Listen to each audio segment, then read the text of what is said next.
बांकुड़ा जिले में उस परिवार को ममता सरकार ने बंगाल आवास योजना के तहत घर बनाने के लिए पहली किस्त प्रदान की, जिस परिवार के 3 मासूम बच्चे पिछले साल कच्चे मकान के दीवार गिरने से मौत का शिकार हो गए थे।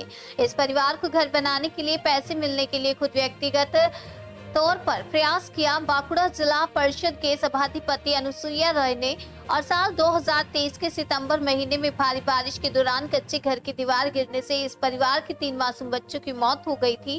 प्रधानमंत्री आवास योजना के लिस्ट में भी इस परिवार का नाम था, लेकिन केंद्र सरकार द्वारा बंगाल के लिए प्रधानमंत्री आवास योजना के पैसे बंद कर दिए जाने के बाद उनके घर बनाने का सपना साकार नहीं हो सका।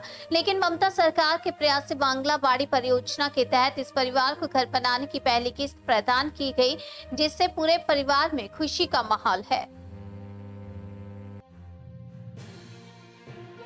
গত বছর নিম্নচাপের জেরে একেবারে এলাকায় জলমগ্ন হয়েছিল এবং মাটির বাড়ি আপনাদের কাছে গিয়ে আপনাদের পরিবারের বড় একটা দুঃখজনক ঘটনা ঘটে গেছে। হ্যাঁ, 1 বছর পরে 3টা বাচ্চা শিশু দেয়াল পরে মারা গেল। যদি এটা পাকা বাড়ির কাছে দেওয়ার জন্য কাঁচা বাড়ি পরে দেয়াল 3 বাচ্চা শিশু মারা গেল। মাটির দেওয়াল থাকার জন্য। হ্যাঁ, আবাস যোজনায় বাড়ি পাননি আপনারা? না বাড়ি পাইনি।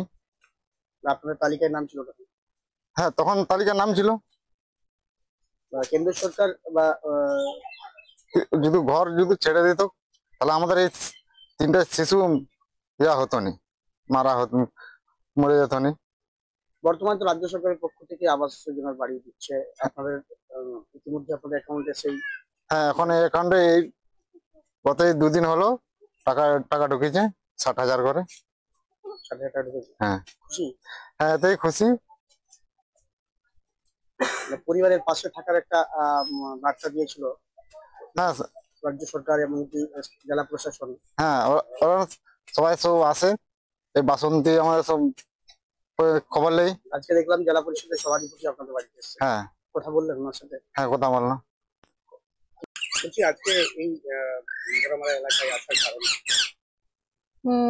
আপনারা সকলেই জানেন যে গেল বছরে এখানে একটা দুর্ঘটনা ঘটেছে। আবাস যোজনার বাড়ি পায়নি বলেই এদের ছেলেমেয়েরা 3টি বাচ্চা ছোট ছোট দুধের শিশু দেওয়াল চাপা পড়ে মারা যায়। সেই ঘটনাকে কেন্দ্র করে আমরা তখন আমাদের সঙ্গে এরা সেই আন্দোলনে ছিল যে আবাস যোজনার বাড়ির যে আমরা দিল্লি গিয়েছিলাম ধর্ণা মঞ্চ থেকে, কলকাতাতেও আমরা গিয়েছিলাম, সেখানে এরাও সেই অংশগ্রহণ করেছিল আমাদের সাথে। তো বাড়ি পেলে হয়তো এদের এই দুর্ঘটনাটা ঘটতো না। তো সরকারেরও নজরে ছিল, আমাদেরও নজরে ছিল। আমাদের যেহেতু মমতা বন্দ্যোপাধ্যায় কথা দিয়েছিলেন যে কেন্দ্রীয় সরকার আবাস যোজনার টাকা দিক না দিক, মমতা বন্দ্যোপাধ্যায় নিজে আমাদের বাংলার আবাস যোজনার বাড়ি দেবেন। তো সেই কথা তিনি রেখেছেন, এখানের মানুষের পাশে দাঁড়িয়েছেন। 3টে পরিবারই এখানে টাকা পেয়েছে, বাড়ি তারা করবে। এজন্য আমরাও খুশি। তাদের সাথে আমি যোগাযোগ যেহেতু প্রত্যন্ত রাখি, যে তাদের খোঁজ খবর গুলো নিয়ে আমাদের পঞ্চায়েত সমিতির কর্মাধ্যক্ষ রয়েছে তার মাধ্যমেও খবরাখবর নিই। তো আমি সেটাই তাদের কাছে দেখতে এসেছিলাম যে তারা খুশি বলবো না, কেননা তাদের একটা দুর্ঘটনা ঘটেছে, তাদের মনের মধ্যে দুধের শিশুগুলো হারিয়েছে।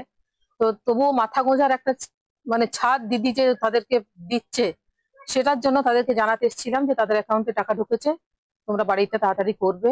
তোমাদের পাশে আমরা যেরকম ছিলাম, দিদি যেরকম ছিল, অভিষেক বন্দ্যোপাধ্যায় যেরকম ছিলাম, আমরা যেরকম ছিলাম, আমরা কিন্তু তাদের পাশে বরাবরই ছিলাম এবং আছি। মাঝে একবার আওয়াজ উঠেছিল যে পরিবারের পাশে কেউ নেই, সেই অনেক বিতর্ক তৈরি হয়েছিল আপনার তারপর এলাকায়। শুনুন, আমি তো জেলা সভাধিপতি, আমার পক্ষে তো প্রতিনিয়ত আসা যাওয়া সম্ভব নয়। আমি এই বাসন্তী আছে আমার পঞ্চায়েত সমিতির, বিষ্ণুপুর পঞ্চায়েত সমিতির কর্মাধ্যক্ষ, তার মাধ্যমে আমি খবরাখবর নিতাম। আর আসি না, এদের পাশে যেরকম ছিলাম আছি, বললামই তো, সাথে আছি। যেটুকু সময় হয় তখন হয়তো এসে কথাবার্তা বলে যায়। এই যে এখন যে এরকম এলাম তাদের পাশে থাকার জন্য, বাড়ি করবে তখনও এসে দেখে যাব কিরকম তারা করছে, তাদের কোথায় সুবিধা অসুবিধা, আমাদের কোথায় কাজে লাগবে, সেটা তখন দেখে নেবো আমরা। আচ্ছা, এই গ্রামে কি এই 3টে পরিবারই বাড়ি পেয়েছেন? আরো পেয়েছে, অন্যান্যরাও পেয়েছে, লিস্টে যাদের নাম ছিল তারাও পেয়েছে। 3টে পরিবারকে হাইলাইট করা হচ্ছে, বিশেষ করে তাদের বাড়ির ছেলে মেয়েরা, বাচ্চারা যেভাবে দেওয়াল চাপা পড়ে মারা গিয়েছিল এই বাড়ি না পাওয়ার জন্য। আপনারা ঘুরে দেখতে পারেন, এখানে অনেক কাঁচা বাড়ি রয়েছে, বাড়ির অবস্থাগুলো ভালো নেই, পাওয়ার যোগ্য অনেকেই আছে, তাদের লিস্টে নামও আছে। তারা আস্তে আস্তে সকলে যারা আবার পায়নি তারাও পাবে। তো পরিবারের পাশে দাঁড়াতে কি বারবার ছুটে আসা? হ্যাঁ, অবশ্যই মানুষের পাশে থাকাই তো আমাদের কাজ। আমরা জনপ্রতিনিধি, মানুষের পাশে যদি না থাকি তাহলে আমরা কি কাজটা করলাম? মানুষের পাশে থাকা, সাথে থাকা, এটাই আমাদের কাজ, এটাই আমাদের ধর্ম। গত বছর নিম্নচাপের জেরে একেবারে এলাকায় জলমগ্ন হয়েছিল এবং মাটির বাড়ি আপনাদের কাছে গিয়ে আপনাদের পরিবারের বড় একটা দুঃখজনক ঘটনা ঘটে গেছে। হ্যাঁ, 1 বছর পরে 3টা বাচ্চা শিশু দেয়াল পরে মারা গেল।